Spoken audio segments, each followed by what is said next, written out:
بسم اللہ الرحمن الرحیم۔ دیکھیے، اسلام نے محرم، صفر، ربیع الاول، ربیع الثانی ان مہینوں کے نام سے ہمیں ایک مستقل سال دیا ہے، اور انہی پر اسلامی عبادتیں ہیں، جیسے رمضان ہے، حج ہے، اور جو بھی اسلام کے احکام ہیں، یا سال گزرنے پر جو زکوٰۃ فرض ہوتی ہے، یا 15 سال کی عمر میں لڑکا بالغ ہوتا ہے، تو یہ تمام چیزیں اسلامی سال سے مشروط ہیں، یعنی ان کا تعلق اسلامی سال سے، انگریزی سال سے، جس کو یعنی گوروں کا سال کہا جاتا ہے یا عیسائی کیلنڈر کہا جاتا ہے، اس سے نہیں ہے۔ لیکن اس کا یہ مطلب نہیں ہے کہ شریعت میں کوئی اگر دوسرے کیلنڈر کو استعمال کرتا ہے تو اس کیلنڈر کا استعمال کرنا ہی حرام یا ناجائز ہے، ایسا نہیں ہے، کیونکہ سورج اور چاند اللہ کی بنائی ہوئی مخلوق ہے،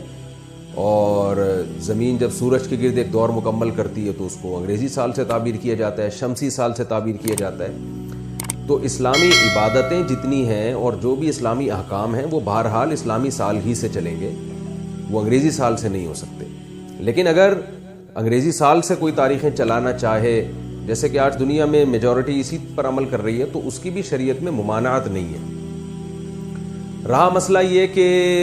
انگریزی سال کو منانا کیا ٹھیک رہے گا جبکہ وہ انگریزی ہے، اسلامی نہیں ہے، تو دیکھیں، منانا تو اسلامی سال کا بھی ٹھیک نہیں ہے، یعنی یہ تو کوئی بات نہیں ہے نا کہ سال منانا ہوتا کیا ہے اور کس بیس پہ منایا جاتا ہے۔ اسلام نے ہمیں خوشی کے دن بھی بتائے،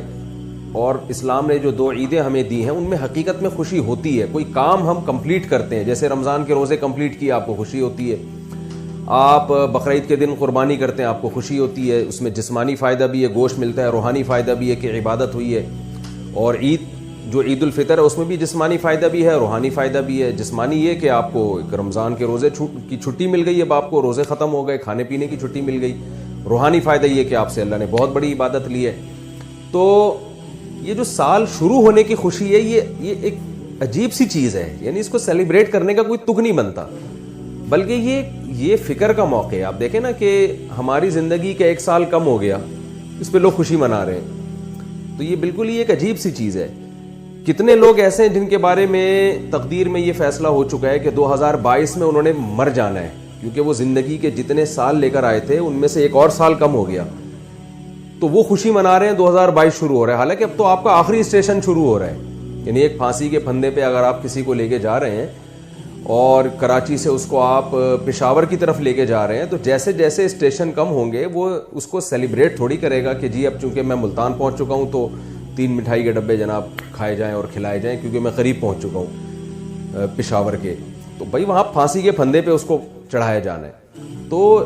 جیسے جیسے ہمارا ٹائم گزرتا ہے، سال گزرتے ہیں، دن گزرتے ہیں، ہماری زندگی کے ایام کم ہو رہے ہیں، تو اس کو چاہے وہ اسلامی سال ہو چاہے وہ انگریزی سال ہو، اس کو سیلیبریٹ کرنے کا کوئی تگ نہیں بنتا، یہ اللاجیکل کام ہے۔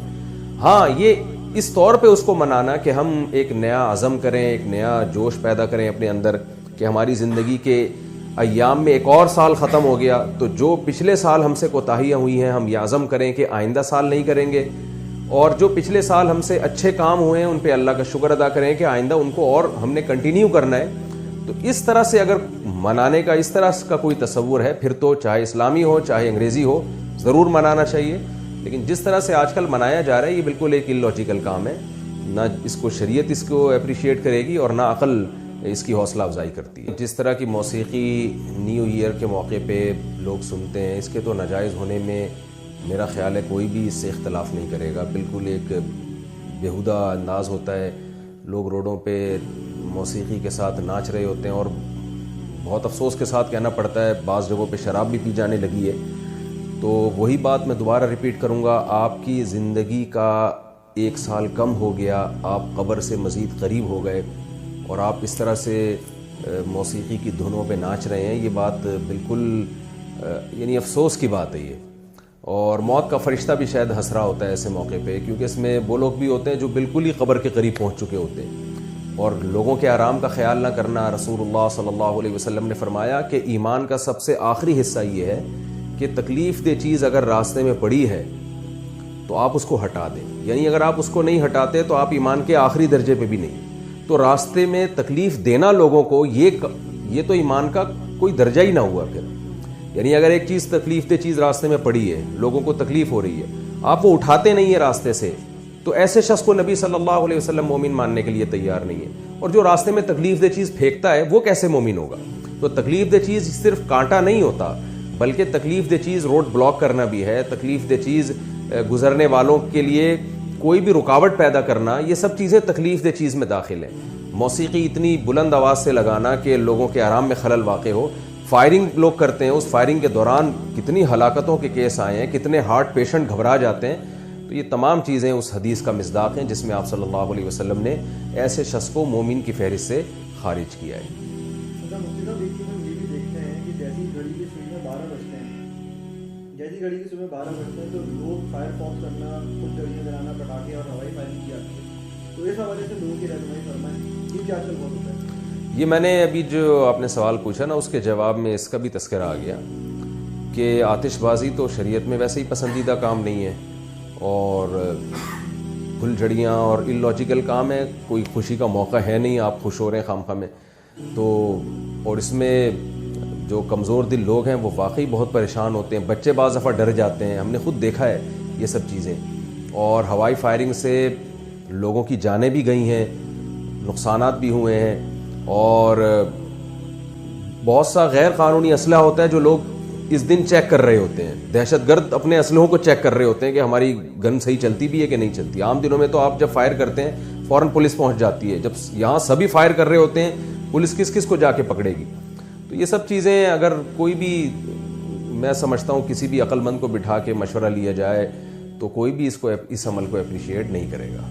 اچھا مفتی صاحب، یہ اس سال کا جو اختتام ہے، نئے سال کا آغاز ہے، تو لوگوں کو اللہ تعالیٰ سے کیا دعا مانگنی چاہیے؟ کیونکہ یہ 2 سال جو ہے بڑی سختی کے گزرے ہیں، ہمیں نئے سال کا آغاز کس نیت سے، کس دعا سے کرنا چاہیے؟ یہ بہت اچھا سوال پوچھا آپ نے، کیونکہ یہ کرنے کا کام ہے۔ نئے سال پہ ہمیں یہ کرنے کا کام ہے کہ گزشتہ سال ہم نے کیا تیر مارا ہے۔ وہ میں اکثر ایک چٹکلا بھی سناتا ہوں نا ایسے موقع پہ لوگوں کو، کہ ایک بوڑھا آدمی کہیں چلتا ہوا جا رہا تھا، اچانک اس کو ٹھوکر لگی نا، تو ٹھوکر لگی، بیچارے کو ذرا سی ٹھوکر لگی تو گرنے لگا، فوراً افسوس سے کہتے ہائے جوانی، یعنی ہائے جوانی میں تو ایسی ٹھوکروں سے ہم گرتے نہیں تھے، تو فوراً کہتے ہائے جوانی، پھر ایک دم آہستہ سے کہتا ہے بھائی جوانی میں تو نے کون سا تیر مار لیا تھا۔ تو یہی بات ہے کہ ہم نے ماضی میں کون سا اتنے تیر مارے ہیں، کون سے اتنے ہم نے اچھے اچھے کام کیے ہیں، ہمارا ملک کون سا اتنی ترقی کی راہ پہ گامزن ہوا ہے، کون سا ہم نے مہنگائی پہ قابو پا لیا ہے، اور کون سے ہم نے ڈاکٹر عبدالقدیر خان جیسے 25-30 اور سائنسدان پیدا کر دیے ہیں، تو جو ہم اب خوشی منا رہے ہوں کہ بہت اچھا گزر گیا اور اگلا سال اب ہمیں یقین ہے کہ اس سے بھی اچھا گزرے گا۔ تو جو کرنے کا کام ہے وہ یہی ہے جس کا آپ نے اس سوال میں ذکر کیا، وہ یہی ہے کہ ہمیں دعا مانگنی چاہیے کہ اے اللہ جو کوتاہیاں ہم سے ماضی میں ہو چکی ہیں، ہم تجھ سے عہد کرتے ہیں کہ ہم آئندہ وہ کام نہیں کریں گے، اور اب تک جو ہو چکا، ہماری زندگی کا 1 سال کم ہو گیا ہے، تو نے ہمیں مہلت دے دی ہے مزید، تو اے اللہ اب ہم تجھ سے عہد کرتے ہیں کہ ہم اگلا سال انشاءاللہ ماضی والے سال سے اچھا گزاریں گے، اور اس میں اللہ سے دعا مانگے کہ اللہ ہمیں اس نیت پہ قائم رہنے کی تو ہمیں توفیق دے۔ تو یہ انفرادی سطح پہ بھی ہمیں یہ کرنا ہے اور اجتماعی سطح پہ بھی، یعنی من حیث القوم بھی اپنے آپ کو ہم سب کو تبدیل کرنا چاہیے، اور ہر آدمی انفرادی طور پر بھی اپنے گریبان میں جھانک کے دیکھے کہ میں نے جو کچھ ماضی میں کیا ہے، جو برائیاں مجھ سے ہوئی ہیں وہ میں آئندہ نہیں کروں گا،